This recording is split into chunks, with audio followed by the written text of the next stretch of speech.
David, let's come to you first. We just all need to lighten up a bit, don't we? Well, that would be true if it wasn't for the case that for the last several years, we've been bombarded by the media and politicians insisting that we've got to watch our language. You know, we mustn't use hate speech. We mustn't use violent language. And then up pops Joe Brand in the BBC suggesting it might be a hoot if someone got some battery acid in their face. That's okay, is it? No, it's not. It's a patent double standard. And that's really, Jonathan, my beef with this. I believe in free speech. I believe comedians should be allowed to say what they want. But this was broadcast on the BBC. And the BBC has a very clear hypocritical double standard here, insofar as it allows Joe Brand to do this, but not that long ago, it dismissed Danny Baker for making a somewhat perhaps offensive, but nonetheless, or distasteful visual joke. So, you know, you've got to ask yourself, Jonathan, where's the consistency here by the BBC? David, wasn't the whole point of this radio show that it's poking fun at exactly what you're talking about, this toxic debate that has happened over Brexit? This programme, the whole point of it is to poke fun at that.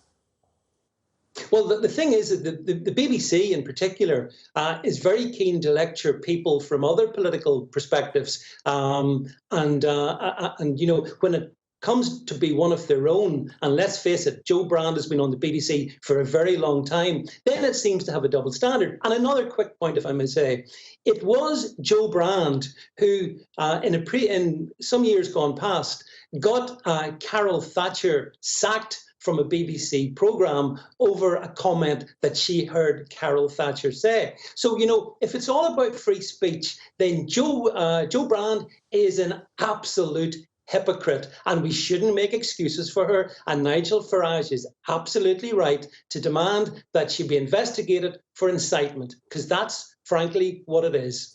Wow. So, Tom, the BBC accused of double standards, Joe Brand accused of being a hypocrite. Where do you stand?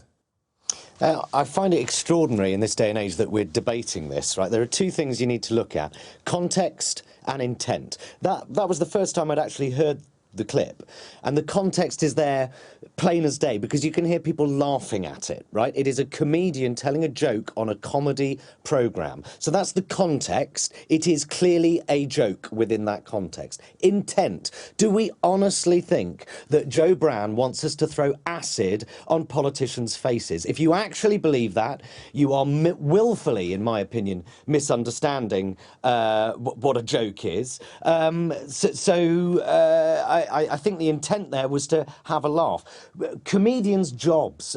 George Carlin, comedian, once said that it's a comedian's job to find where the line that you shouldn't cross is and then gently step over it. I think we're heading into this rather puritanical age where most comedians these days feel that they have to stay a couple of metres behind that line. Comedy is about hyperbole, irony, shock sometimes, but I think this is a dangerous precedent when the Prime Minister is getting involved, having a pop at the BBC for telling jokes on a comedy programme. I find it absolutely bizarre. It wasn't clearly an incitement of hatred. I wonder whether Nigel Farage is kind of trolling us a little bit and having a pop really at the snowflake left, because it's normally quite often the left that are going, you know, we need to watch ourselves with our language more so than the right. But I'm a big believer in free speech generally, but certainly within this particular context, it was clearly a joke. If you didn't like it, switch off and don't watch Joe Brand again. Simple as that. Jonathan,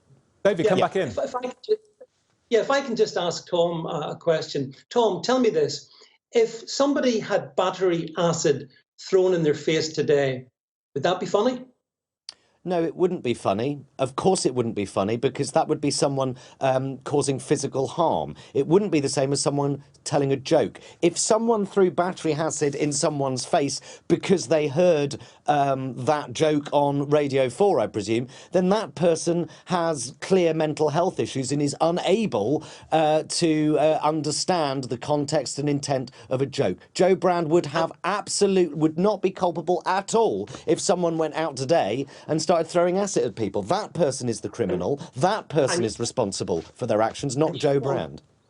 And yet, by the same token, we've had in the past 12 months a couple of quite famous cases. We had a Scottish comedian called Mark Meechan, who otherwise operated under the name Count Dankula, who taught his pug to make Nazi salutes. On the basis of that, he was prosecuted by the police. He was fined. Yep. The media weighed heavily against him. I know. We've had a if I could just finish, we've had a UKIP candidate in the form of Carl Benjamin trolled mercilessly by the media over a joke that he made 3 years ago. So, I mean, again, where's the consistency? Okay for Joe Brand, not okay for Carl Benjamin, not okay for Mark Meechan. But David... Well, I would say this, if I may, that I've defended Marcus Meechan quite publicly before. He was prosecuted for what is clearly a joke, and the judge in that particular case that said that context and intent wasn't relevant. I don't agree with those two people's politics in any way, shape or form, and I do think with the Carl Benjamin case, he was running for office, and therefore you should hold yourself to a higher standard than a comedian is. Yes, there is hypocrisy and double standards, but I do think in this case, as in with most of these cases, I'm sorry, it was a joke. And if you were offended, and just because you're offended doesn't mean you're right. You know, if you're genuinely offended about it, like I say, switch off. Most people that listen to it were an adult. David, if we stop comedians pushing the boundaries, if we stop them doing that, then what next? What sort of society do we become?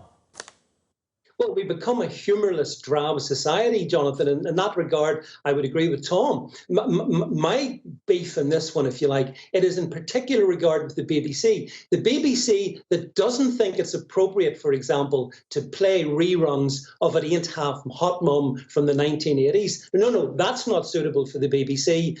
But gags about acid attacks in the face, that's rip-roaringly hilarious. And Tom mentioned the fact that the audience howled with laughter. Again, my critique is not just with Joe Brand, it's with the BBC, and in fact those who constitute BBC audiences. I'm all for edgy humour, Tom. The edgier, the better in my view. But I'm also against two-faced hypocrisy, and it's two-faced hypocrisy that we see manifest with the BBC over this particular situation. But David, It Ain't Half Hot Mum was blatantly racist, wasn't it? And there was no apology for that. It was racist, simple as that. When Jo Brand made her comment, she followed it up by saying, "I'm not going to do it. It's purely a fantasy, but milkshakes are pathetic. I'm sorry." You know, she was making it very clear to the audience that what she was saying was a joke.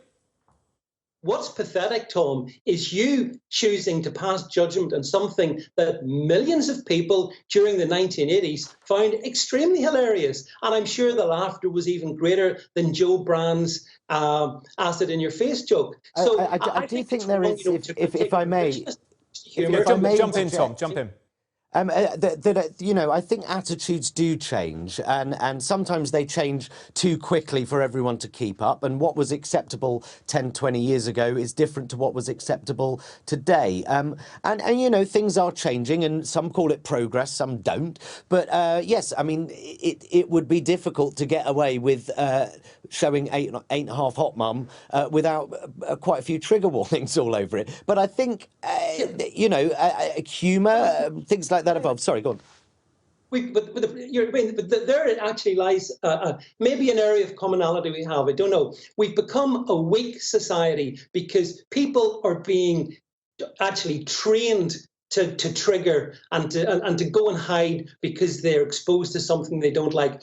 Don't get me wrong, Jo Brand, she can make as many jokes as she wants on whatever topics that she wants. That's absolutely fine by me. But the BBC, Tom, has a direct responsibility, not least in the fact that it takes $3.8 billion a year of our taxes to fund the humour of Jo Brand and others.